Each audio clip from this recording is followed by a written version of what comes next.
I don't even know really where to start with how to describe this record, being it's probably the darkest place that this band's ever experienced, ever. And that's what made the record. If we weren't in the place that we were at that time, this record wouldn't exist. And the first record was fun, this one was complete hate, and I listen to it now and it actually scares me. Iowa will live on forever. It's one of the, actually, I will say it, it's the heaviest and best metal record of all time. Done.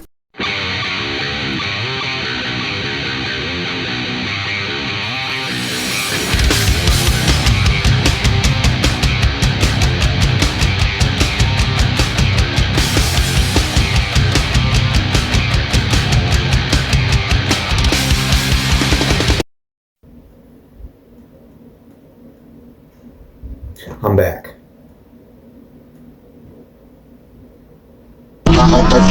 We're back with an earbud because the last pair of headphones I used sound like butt, also because I'm in a corner. Now, I don't feel like I should have to explain this again, but I'm going to. So how this is going to work is we are going to have a list based off of the 14 songs from Iowa in my liking order from 14 to 1. Now last time I didn't have numbers with the songs in the order, so I got flamed for it. So today in this list we're actually going to add the numbers so you know what comes where. Yeah, that's how this is going to work.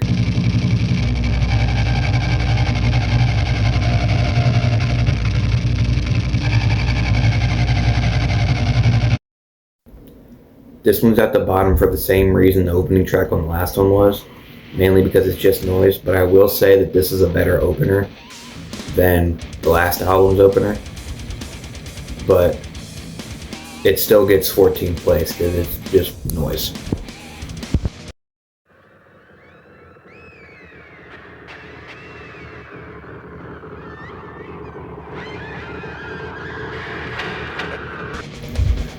This one is the noise of 515 if you made it into song form with Corey screaming and made it 15 minutes long. While the background on it is very dark and cool sounding, this is like an iconic song in a way that makes it to where it's an iconic song only for its background. I'll say that much. This is literally just like self-harm if you put it on a track. Like a 15-minute track. It's just that, I mean, it's not really something I could see myself listening to when doing like everyday activities or just when I want to. But I could see it in like the background of doing yard work or something, You are wrong, fucked and overrated. I think I'm gonna be sick and it's your fault. This is the end of everything. You are the end of everything. This one's weird because I don't really know how to explain why I don't like this one. It's just kind of like that oddball that's just, at the family gathering. But I mean, it's a good song. I get it. I mean, the lyrics are pretty good. I like the background on it about, a girl, which is like every song ever at this point, in the modern 2026 era. But well, I said that this was made in 2000. I don't know why I said that, but still 21st century, 20th century, whatever we're at right now. But it just doesn't hit as hard, So it just didn't appeal to me.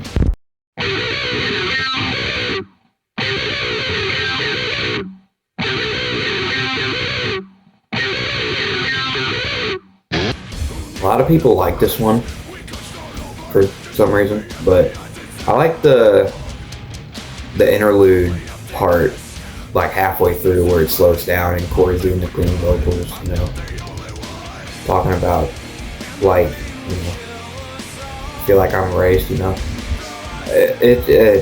kind of hits, but and then the opening part, the guitar, I like playing that. That sounds pretty good. Everything else, I couldn't really, get on the bandwagon about on why everybody likes it so much. I do like the name for it though. It's a pretty good name. I like Disasterpiece. They named their 2002 show in London at the London Arena, which is like their most tense show ever. It's called Disaster Pieces, and it's on. I actually have the CD somewhere. It's on their 10th anniversary edition of the album, where the whole like live show is recorded. I know it probably looks weird because of the camera, but it's right there. All 17 tracks, or 18. Sorry, it's actually really cool. But I like listening to that, over the stereo that I have over here, and I think that's pretty cool.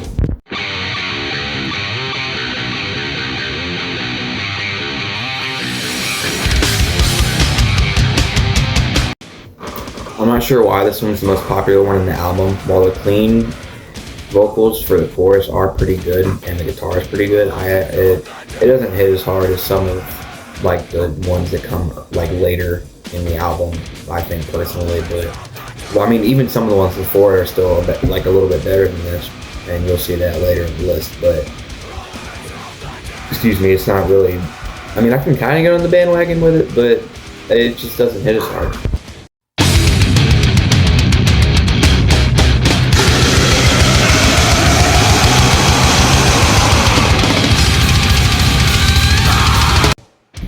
This one has a name of a motto that's been around with them since like 1995.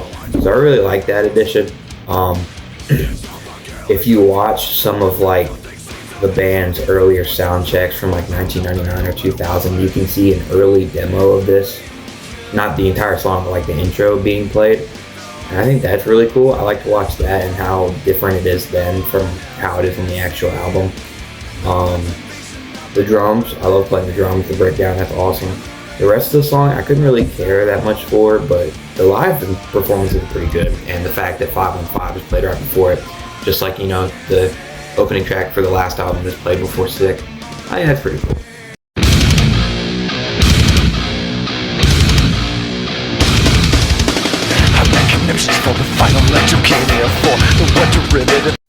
I like the chorus for this one, and how it's on the Resident Evil soundtrack. I just really wish it wasn't mixed to fit like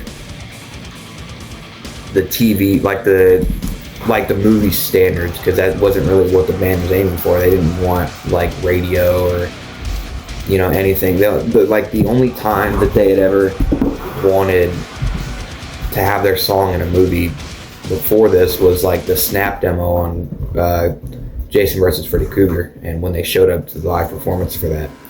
But, at the same time, while it is a good addition to the movie, I just feel like the actual song should have been in the movie instead of the New Abuse mix, which I honestly couldn't care less for because the vocals really mess it up and how short it is.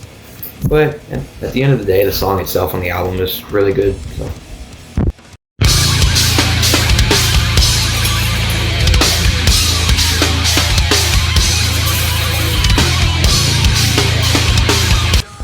I like the solo in this one just because it's not a solo. If that makes sense. It's not like a like a Eddie Van Halen guitar solo that you see. It's like a guitar solo that it's kind of melodic, that makes it sound much more different than modern, fast, sweep picking solos that you see and stuff. I like that part. The rest of the song's pretty good too. I like the name. I like the background. Pretty good.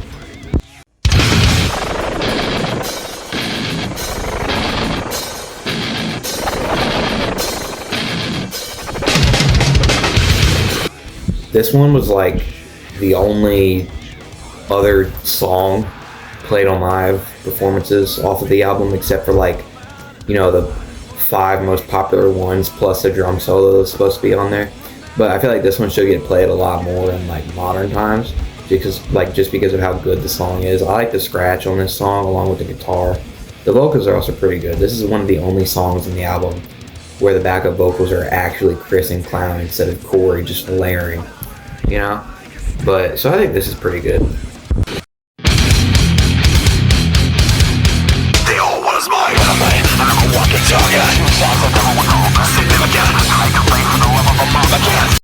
A lot of people don't like this song, and I don't know why. I love the vocals on this song. I love how fast it goes. I love the intro.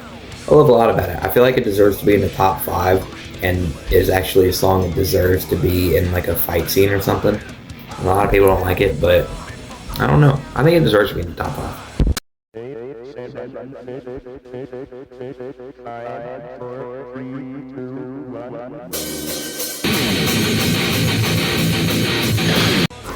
like this one a lot, and I can understand why. The opening sample is great. It's the the beat drop is awesome at the beginning. This is another one of those songs in the album that actually has Chris and Clown on backup vocals instead of Corey. But I like the guitar and everything. How the bass is different from the guitar riffs, but still is beautifully matching with everything else in the song. The drums are really fast, and I love playing them. It's beautiful.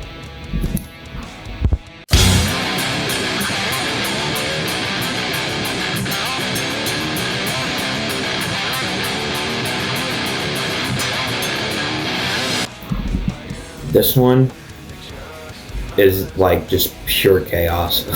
This song has only been played once live, I believe, along with I Am Hated. Those two only been played once live, and they were both during like 2015, during the Gray Chapter era. For some, I don't know why. Jay Weinberg did a good job at playing this one, and so did Joey. And I really want to see how Eloy is at playing this, but they haven't played it since it's been a decade since they played it. But it's still a good song. I like the intro, I like the vocals, I like the breakdown. Pretty good, deserves to be in the top 3.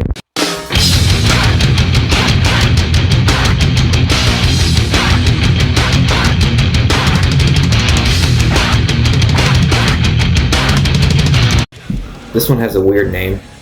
Weird but cool at the same time, because the word metabolic refers to the breakdown of, or the process of the breakdown of food in the human body.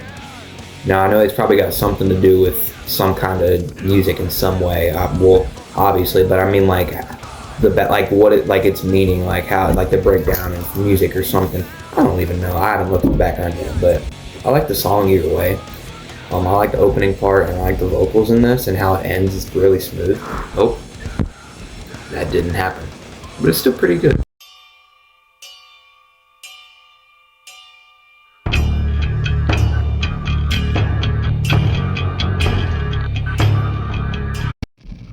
I love this one. This one's awesome. This is one of my favorite songs from them ever.